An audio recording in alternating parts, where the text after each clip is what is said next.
Hi, everybody. Today we're going to be talking about self-soothing. Oh boy, what a burden this has become for parents.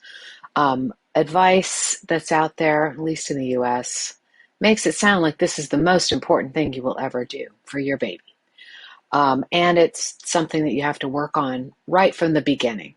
Well, I can sort of tell you that I think we're a little off on how we talk about self-soothing, especially in very young infants. So we're going to go through this step by step for the next little bit of time.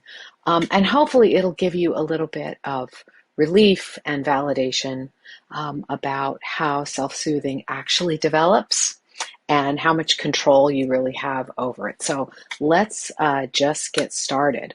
So parenting advice that's out there, maybe in books, maybe in other sources of advice that you see online, will say some very reliable things. One is that you have to teach self-soothing. That it's something that a parent has to teach a baby, that they don't come into this world really knowing how to do it. The second is that you do this by withholding help. So the only way a child will learn how to self-soothe is if you pull back and you do less or you don't do anything. The third piece is that you need to start as early as possible. So really from the kind of practically from birth. They might say maybe starting at about 3 months, you should start holding off just a little bit. And then especially when it comes to sleep, all the advice will say that when you've not done whatever you're going to do around sleep and your baby cries and they go to sleep, that they have learned self-soothing. So these are just some things that are very common out there in the parenting information world, and we're going to talk about each of those. So one thing to know is that a lot of parenting and child rearing advice comes from a very behavioral perspective. And when we talk about behavioral, we're talking about sort of a paradigm of behaviorism, which says that whatever you reinforce will persist and whatever you ignore will go away. We could have a whole discussion about whether we think this is the right paradigm to apply to infants in any way. Um, I tend to not enjoy that. But I'm just saying that this is really the mindset. This is the paradigm within which a lot of parenting information takes place. Instead, I'm going to suggest, and there's lots of science to back this up, that self-soothing develops. That you cannot just take a baby soon after birth or even after the first few months and say they have all the skills necessary to self-soothe. They don't. They don't. Self-soothing develops as the brain develops. So if we think about what happens when you or I get very, very upset, very angry, very sad, whatever it is, what do? We might go for a walk. We might take some deep breaths. We might do our yoga practice. We might watch a movie. There's a lot of things that we can do as grown-ups. We have a lot of choices for things that we can do to make ourselves feel better. All of those things require a really high level thinking and skill, right? We need to have motor skills. We need to have cognitive skills. We need to have what are called attentional skills, meaning that I can shift my attention away from the thing that's bothering me towards something else. Those are very advanced skills. If you think about what kind of skills a small infant has, they've got almost nothing, really, almost nothing. They can't think about what's bothering them. They can't get away from the thing that's bothering them. So self-soothing skills develop as the brain develops and as the body and nervous system develop. Until a child really gets a lot more skills, self-regulation, especially in the first couple of years and even more so in the first several months, the first 6, 8, 9, 10 months, self-regulation is learned in relationship. This is kind of a game changer idea in terms of what parenting advice often says, which is that self-regulation is learned when you pull back. It's really the opposite. Self-regulation is learned in relationship between the parent and the child, where the parent is sort of scaffolding skills and helping the child learn to do a variety of different things that they're able to do for their age. Here's the other game changer piece. Self-regulation is really only learned when distress is manageable. This idea that a baby can get hysterically upset, and when they stop, they have learned to self-soothe, is really a bit of a myth, or it's something. I don't even know a good name for it, but it's not truly accurate.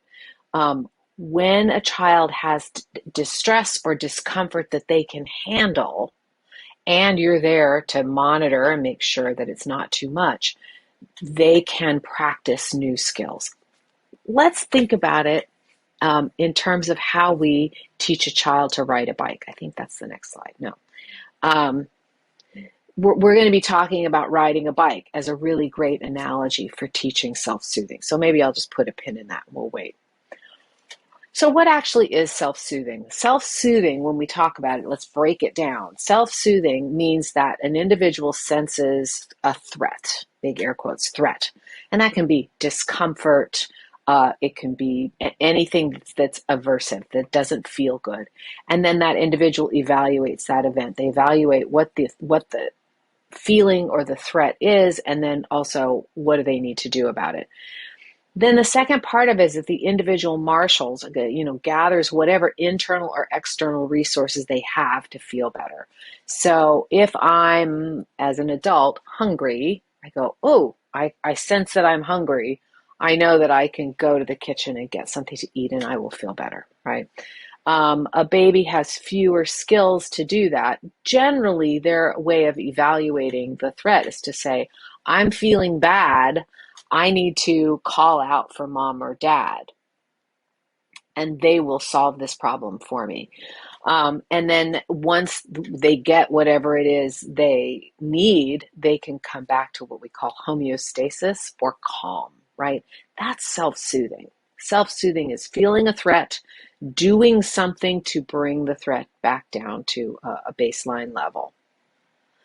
So the ability to self-calm, so the ability for me to be able to do it myself, is dependent on two things. One, the type and degree of the threat.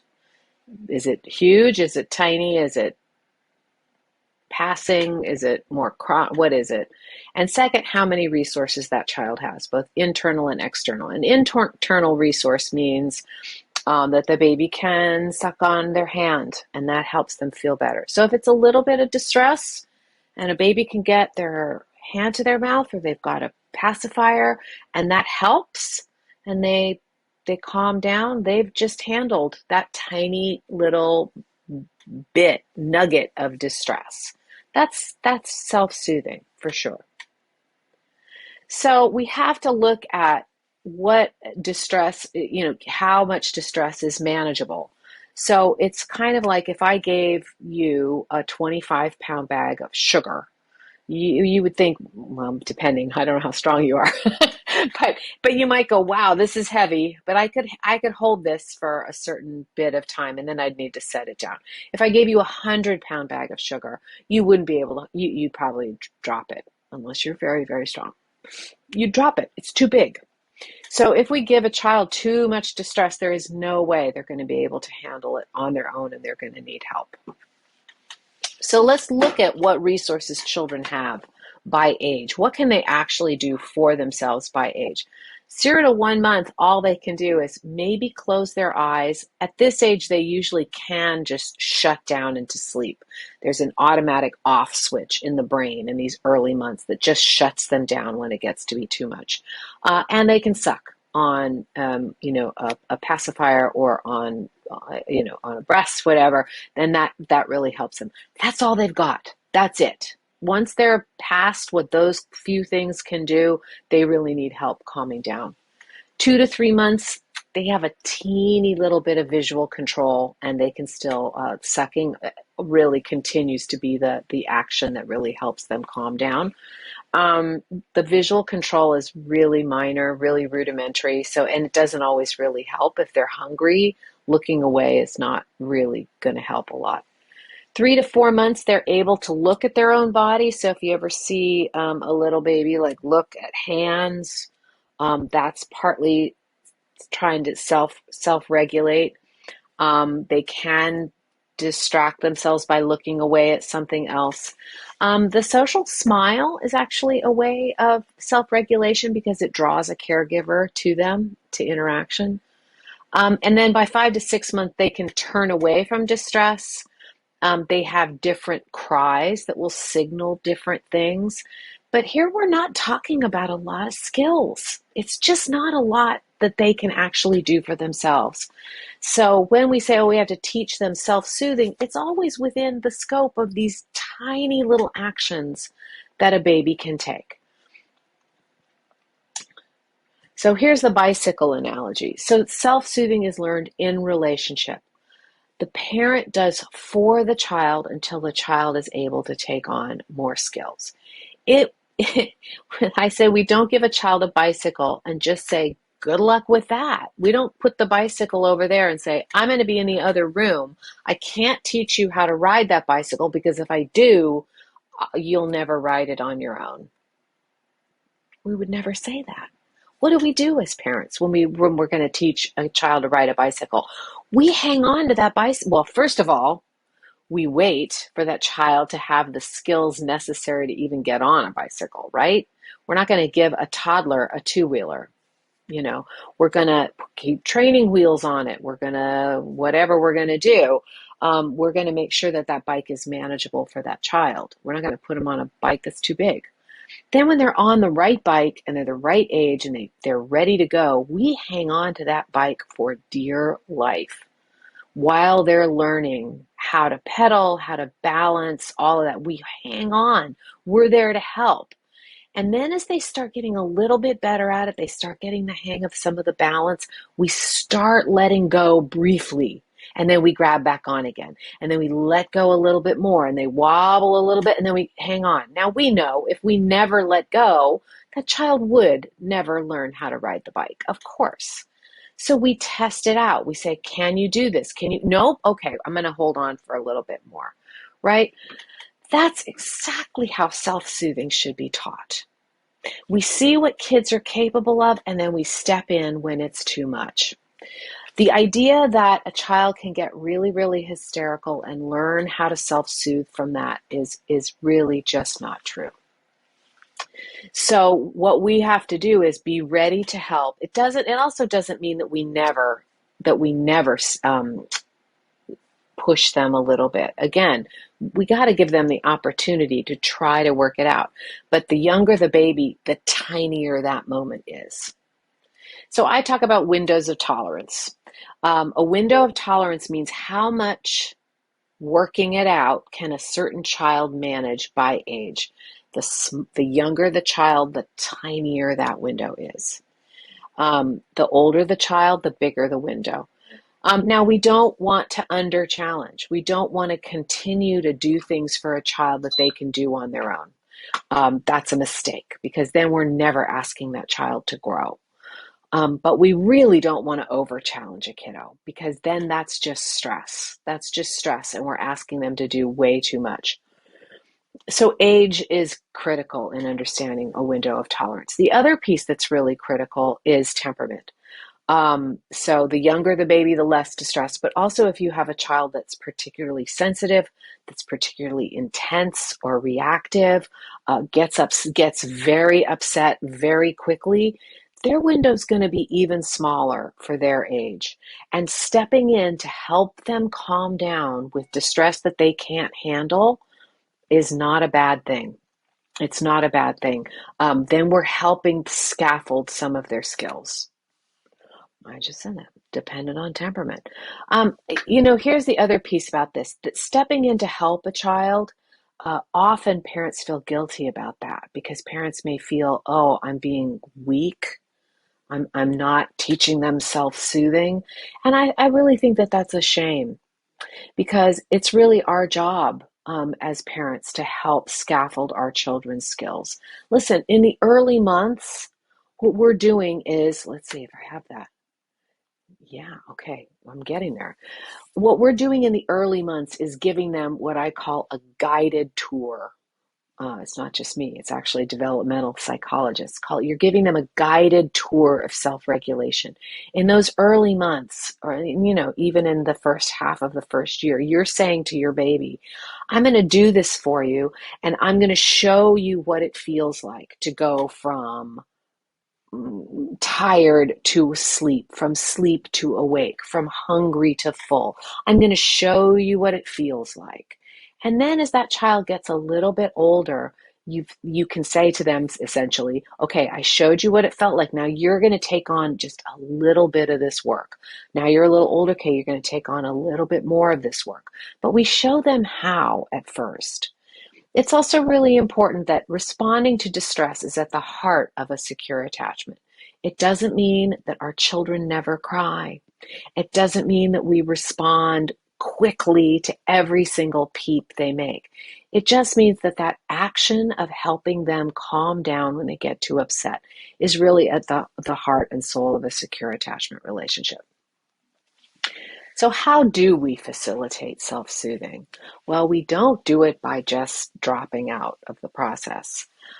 It's okay to gently experiment with what your baby can handle and what they can't. You can absolutely, especially if you have an impulse to say, I feel like that's just a grumpy cry. I'm just going to hang back here for 1 second and watch to see what happens. Oh, nope, they need help. Okay, I'm going to help them out. That's perfect because you're giving them a moment to say, can you handle this? Okay, no, it's no problem. Um, you can always step in when the distress goes past what child can manage independently. That's our job. That's what we're supposed to do. And I talk to parents all the time that actually feel guilty about it because, again, they feel like they're being weak or they're not being strong. It's terrible. Okay, that's all I have to say today about self-soothing. I would say follow your instincts about your child. Know that it is okay to step in and help your child calm down. We'll talk more in another video about what this means for sleep.